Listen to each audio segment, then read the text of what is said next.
So, good day, everyone. My name is Jo Rosen, and I am the president of Parkinson's Resource Organization, which was founded only about 30 years ago.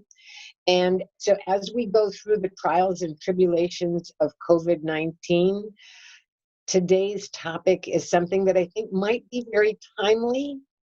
And even without a virus, I think that this topic is very timely. It's one that is dear to my heart. I put a tremendous amount of admiration and joy and pleasure in talking with people who are there at the beginning of our lives and those that are there at the end of our lives. And so today I'm going to be talking to you about a death doula, is kind of where we would put this. And so how many of you have ever heard of a birth doula? So you know that when a child is being born and someone hires or brings in a doula, that they have someone arranging for that child to come into the world. So today we're going to meet the other end of birth, and we're going to meet a gentleman that I've had the pleasure of knowing. His name is Glendon Geeky, and he is a retired as MSW, Masters in Social Work. He's a hospice volunteer. He just is an incredible spirit. And so let's find out, what do you think, or what is the definition of an end-of-life doula, Glendon? Well, the actual definition, the word doula comes from the Greek, the ancient Greek, and it is rooted in servant. That a doula is a servant to whoever they're working for, whoever they're serving. Interesting. Yes. I like that. So, I said earlier that you're a hospice volunteer. Is end-of-life doula considered hospice? Some hospices, yes. Some hospices, no. I volunteer with family hospice care, and I do regular volunteering, but I also function as an end-of-life doula within that hospice, and I would do it for any hospice if they ask me. Wonderful. So as a end-of-life doula, what does your practice consist of? I like to break it down into three major areas that end-of-life doulas work with. The first is having a deep and profound appreciation of the person's past, to really look at their life and their life history, their lifespan, and out of that history, what legacy are they going to leave behind them? And that legacy can be left in many, many, many ways. Books, journals, pictures, videotape, whatever they want to leave to be remembered and want people to remember them. So we do a lot of work around that. Sometimes during that process, we work on a visualization or a meditation to manage pain or wherever their circumstances are. The second part of the focus is on rituals. We live in a life of rituals. We have a ritual for just about everything. And so rituals are a bridge for us in our life to go from one part of our life to another part. And with death, we need rituals that take us from this part of the journey to the next part of the journey. So we do a lot of work around the rituals. They could be religious rituals, cultural, something the family has always done and wants to do, or we may make one up that suits. We could even create a ritual.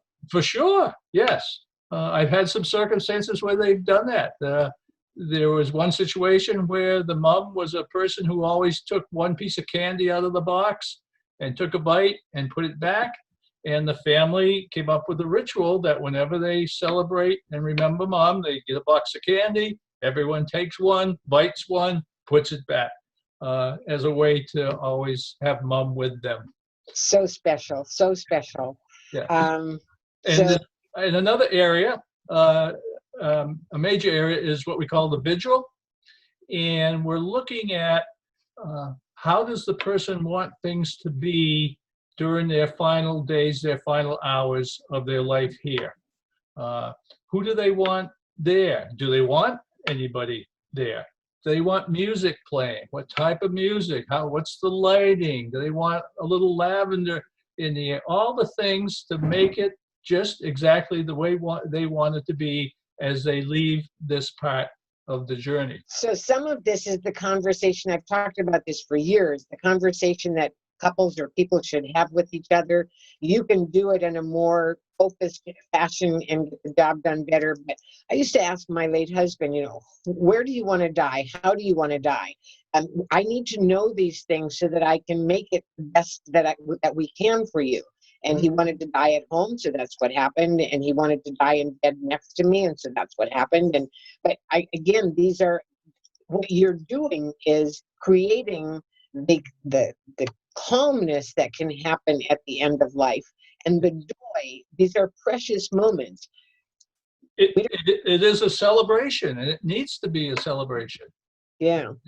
And in saying that, though, I'm thinking that your practice shouldn't really be just at the end of life.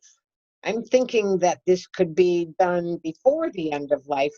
Give me some input on that. Yes, you're exactly right. The earlier we do it, I have the belief, and most people in my field have the belief, that if we learn to be more comfortable talking about death and dying and talking about our death and dying, we can live a much fuller life.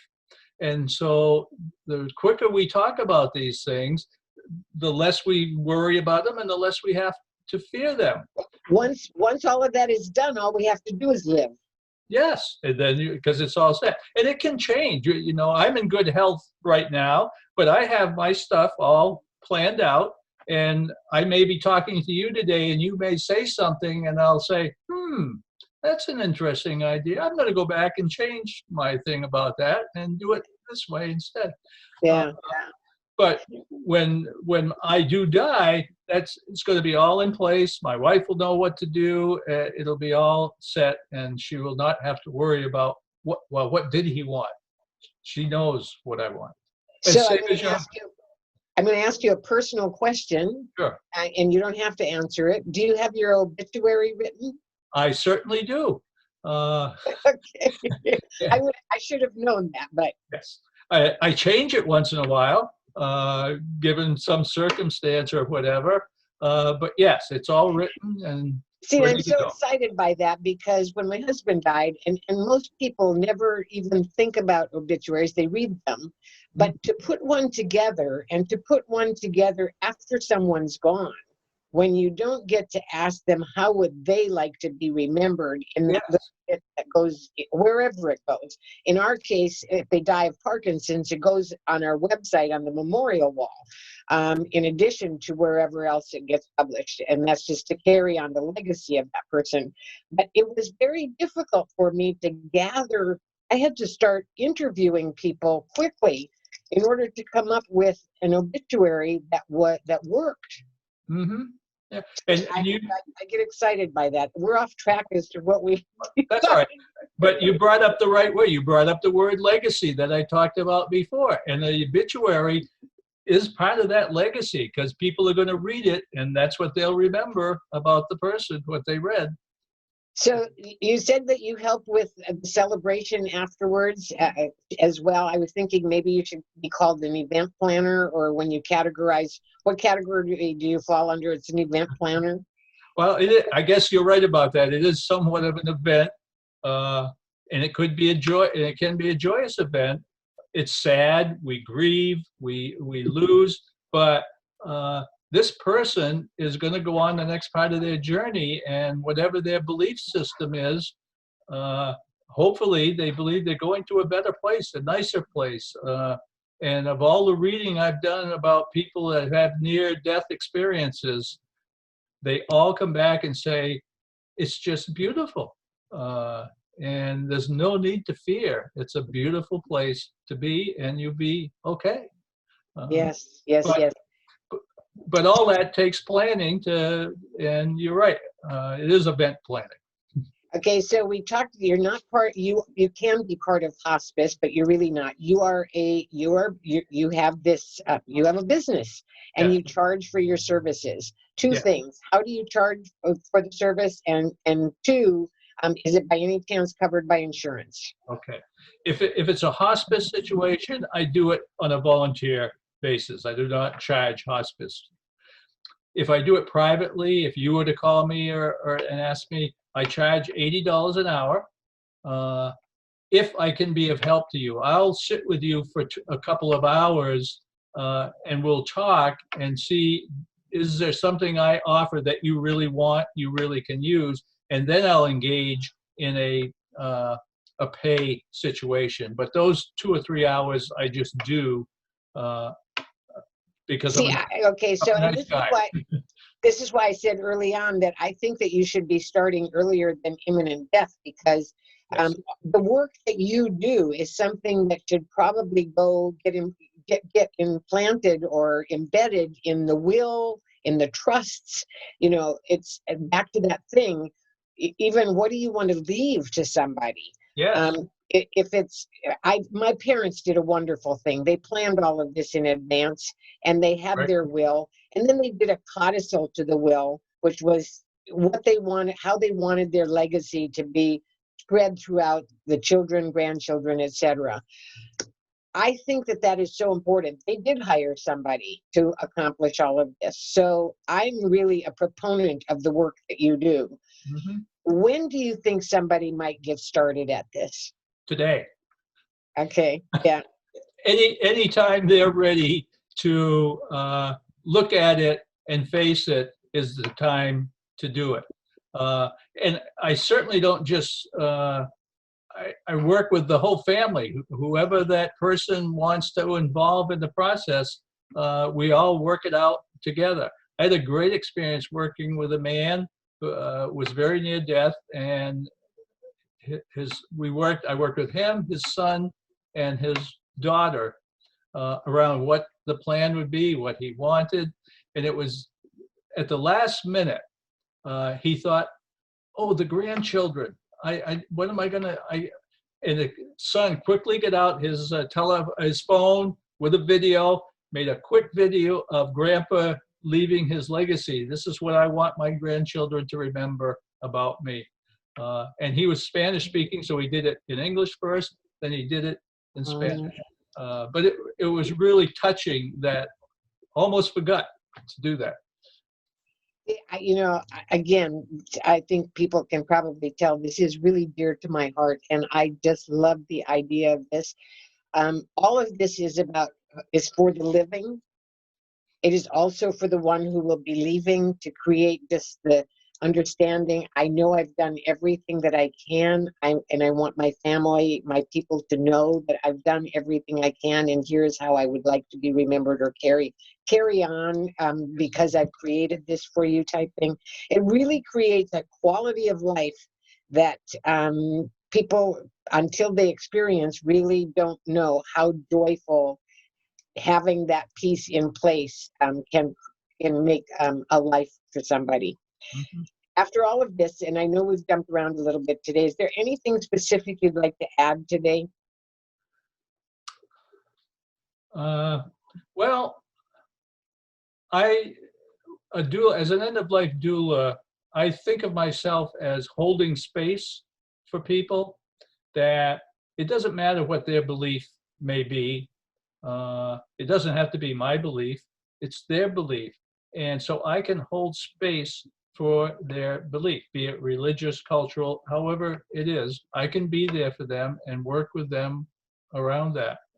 Uh, and I love people. I've spent my whole career as a therapist and engaging with people, so I love to engage with people.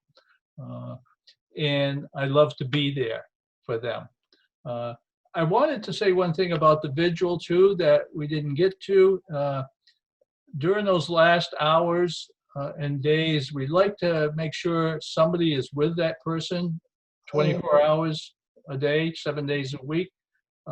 So if that's what they want, somebody will be there with them when they take that last breath and holding their hand or whatever they might like. Now, of course, there are some people that want to die alone. And I can respect that. That's their belief. That's fine. But if they want to make sure someone is there with them, we make sure that that happens.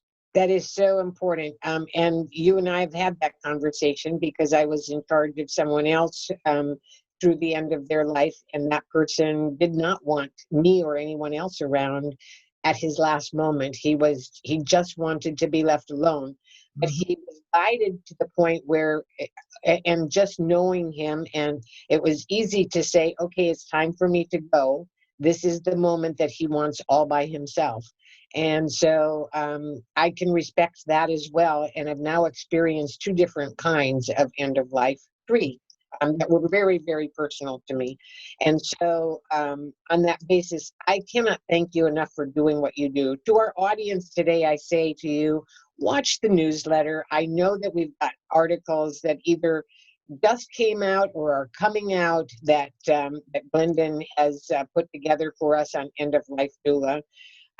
Our meetings, we invite our wellness villagers, and Glendon is one of the wellness villagers. We invite them to participate in our roundtable meetings, but also to give 30 minutes of their time in our village meetings when they occur.